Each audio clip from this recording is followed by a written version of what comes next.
เมาลูกทรงไงมันด่าไทยผู้ลำดูบุญคุณแม่ลูกครับผู้สายอู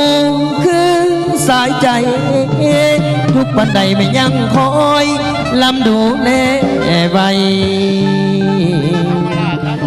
ใหญ่ขึ้นมาได้เห็นหูก็ตัดยูลูกคิดท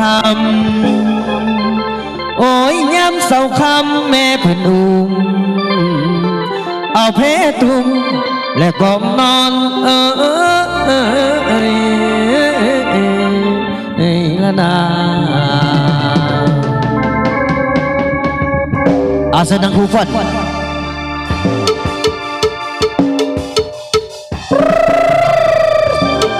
ยักเพิ่นบอกฟอนอาเซนพี่น้องกันเด้อ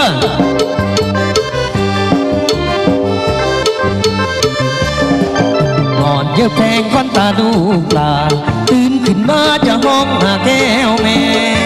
อดีตเส้นอกแม่สายใจของแม่สายอุเส้นบอกสายอุนี่ก็คือสายใจลูกอยู่ไกลแสนไกลเป็นห่วง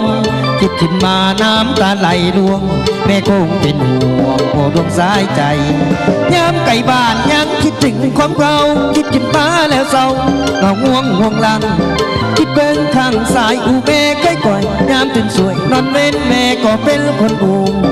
สมเมาไปจนสายใจลูกใหญ่หนีไปไกลจากบ้า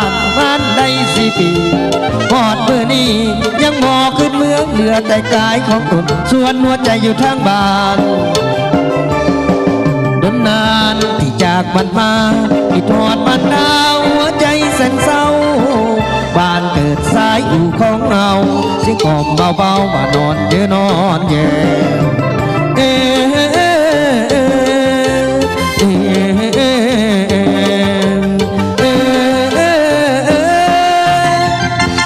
นอนเยอะลาแพงควันตาแม่ก็แม่สิเอาผ้าอมคือตุ้มหอกาย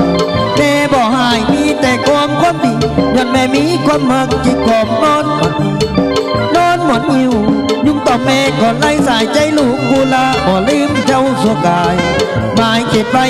สายหูสายใจจะอยู่ไกลเพียงใดเมนหมอลืมลงได้สายใจไม่ได้อุ้มสู้ความทางสายอูไม่ได้ผูกพันลูกอยู่นครหลวงเวียงจันทร์ถึงจะสุขสันต์ก็บ่ลืมบ้านเฮาคิดฮอดเจ้าพ่อเจ้าสายใจแก้วแม่กตัญญูสวยแก่แน่เลี้ยงให้สูงบ้านบุงแก้วทินเกิดบ่ลืมลายเสียงลำเดินแทนใจลูกส่งล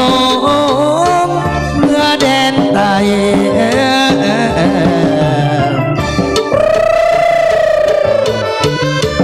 พี่น้องทุกภาคส่วนเอาสร้างสรรค์บรรยากาศหัวผู้ซื้อในเด้อ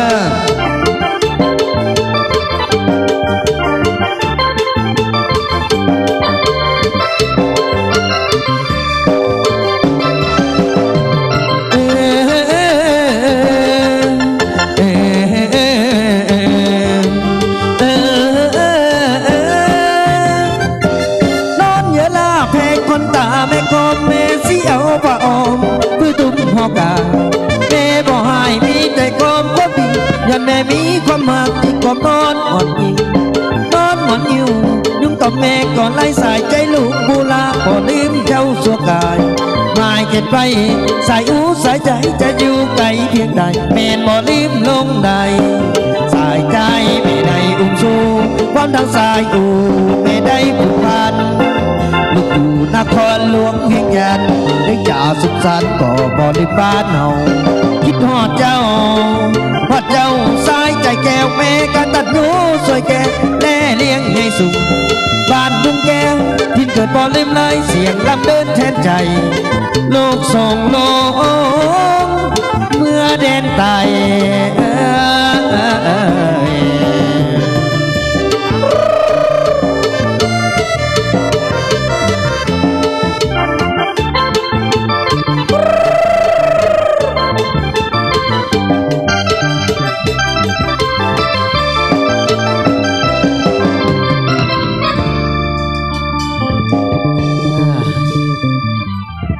อบใจทั้งอันเจ้าของรอบเพิ่นเนาะบุญคำนำสู่